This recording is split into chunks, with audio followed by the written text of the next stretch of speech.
केरल सरकार जल्द ही मशहूर शबरीमला में मंडलम मगरविलक्क तीर्थ यात्रा के लिए वर्चुअल बुकिंग की संख्या बढ़ा सकती है। श्रद्धालुओं की बढ़ती संख्या को देखते हुए ये फैसला लिया जा सकता है।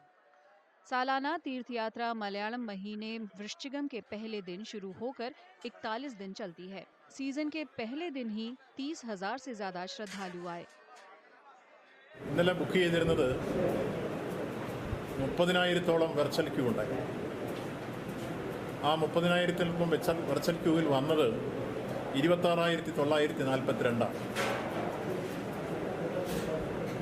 സ്പോട്ട് ബുക്കിംഗ് രണ്ട് തരത്തിലാണ്.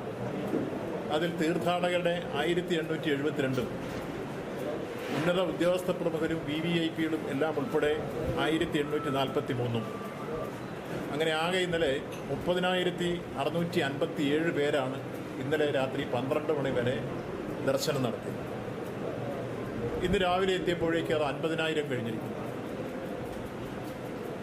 അപ്പോൾ ആദ്യ ദിവസം നമുക്ക് പൊതുവിലുണ്ടായ സംതൃപ്തി ഒന്നെത്തിച്ചേർന്ന മുഴുവൻ ഭക്തന്മാർക്കും ഇന്നലെ ദർശനം നടത്താൻ കഴിഞ്ഞു.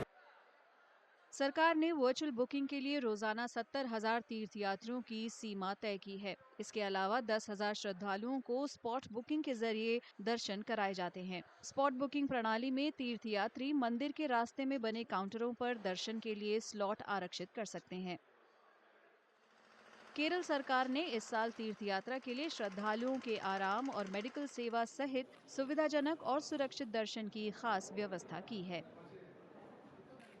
സന്നിധാനത്തിൽ എത്തിച്ചേരുന്ന ആളുകൾക്ക് ക്യൂ നിൽക്കുന്ന സമയത്ത് കാലതാമസം വരുമ്പോൾ അവർക്കെല്ലാം കിയോസ്കുകൾ സ്ഥാപിച്ച് ചുക്കുകാപ്പിയും അതുപോലെ തന്നെ ബിസ്ക്കറ്റും അടക്കമുള്ള ലഘുഭക്ഷണങ്ങൾ കൊടുത്ത് അവർക്ക് സംതൃപ്തി അടയുന്ന സാഹചര്യം കണ്ടു. അപ്പോൾ നിലയ്ക്കൽ, പമ്പയിൽ, സന്നിധാനത്തിൽ എല്ലാം വിരിവയ്ക്കാനും വരുന്ന ഭക്തർക്ക് ദർശനം നടത്താൻ സൗകര്യപ്രദമായ സാഹചര്യങ്ങൾ ഒരുക്കിയ പുതിയ പശ്ചാത്തലം എല്ലാവരിലും സംതൃപ്തി ഉളവാക്കുന്ന സാഹചര്യമായി.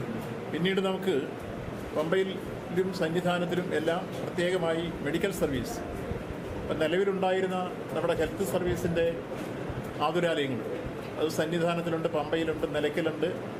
ഈ സൗകര്യങ്ങൾക്ക് പുറമേ 100 ഡോക്ടർമാരുടെ സേവനം തമിഴ്നാട്ടിൽ നിന്ന് നമുക്ക് ഉറപ്പാക്കിയത് അവരുടെ ഒരു ടീം വന്ന് പമ്പയിൽ ഒരു ആശുപത്രി നമ്മുടെ ഹെൽത്ത് ഡിപ്പാർട്ട്മെൻറ്റുമായി യോജിച്ച് അതിൻ്റെ പ്രവർത്തനങ്ങൾ ഏറ്റെടുക്കുകയാണ്.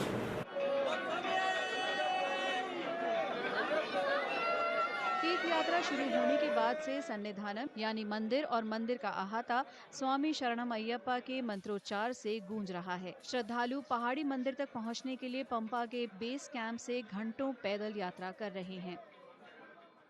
शबरीमला मंदिर के दरवाजे शनिवार को S अरुण कुमार नंबूदरी और मालिकापुरम मंदिर के दरवाजे T वासुदेवन नंबूदरी ने खोले। दोनों नए मेल शांति या प्रमुख पुजारी हैं।